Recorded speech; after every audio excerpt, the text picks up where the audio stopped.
want to get wins against anyone, not just in the derby. That's quite clear. But I think today we were very unfortunate that we couldn't collect the 3 points. What is clear that we got a performance that could allow us to go into any derby and make sure that we are competitive and we get the win that we want, and we want to celebrate with our fans. We deserve to win the game, I think. It's just if you could think more composure in our possession in the first half, I think we could have scored more.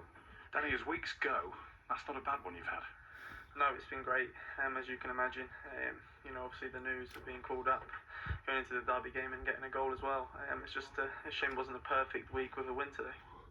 So there are the views of those involved in the game. Now, the decision to sack Rodgers was apparently taken before the game at Goodison, and Rodgers himself found out when he got home after the game and was told by Ian Ayre. Maybe, if you watch his post-match interview, he had an inkling of what was coming. I think what probably maybe is forgotten is that we've lost 4 real catalysts out of this team in the last couple of years, and that's huge for a team like ourselves. So it's been a constant rebuilding here, and this season it's about that as well. So this team, whether it's me, this year's manager, or someone else, will need time because there's lots of new players in, and that's unfortunately how it is. Let's ask you both. I'm going to start with you, Alan. Do you think it's been hard done by? Well, no one wants to see a manager being sacked. Let's get that clear from the start. But the bar was set when the owners sacked Kenny Dalglish for finishing 8th, getting to 2 cup finals and winning one of them. So that's what Brendan Rodgers had to improve on. So that's what he took over. So from there to now, I don't really see much progression.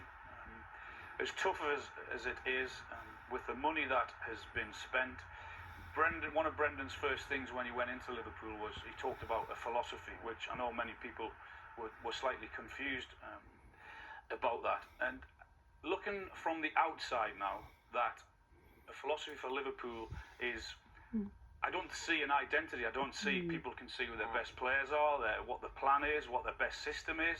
So from that point of view, I was pretty confused. Hard done by? No, I don't think so. After the 3 years, and like what I was saying about the philosophy, Liverpool's philosophy was pass and move, and what more do you need than that? And building from the back, the defence. And I think that as much as people talk about is the Suarez season, I think you've got to talk about the amount of goals that they've conceded and how they've defended. Even the players that he's brought in have not really made much difference. And we're talking about somebody who's lauded out as the new generation of this new age coach.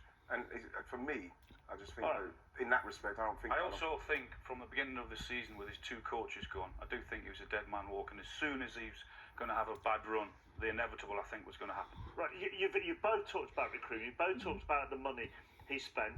He himself said in that interview, it feels like it's been a constant rebuilding process. His net spend over the 3 and a bit years now that he's been in charge is 106 million, which actually only equates at 25 million a season, roughly. But I suppose when you look at his big money signings, that's where they haven't come off for. It's been a massive turnover of players constantly with Liverpool, but when you look at that list for the amount that has been spent, and you look at that list, then I'm afraid those players really haven't helped Brendan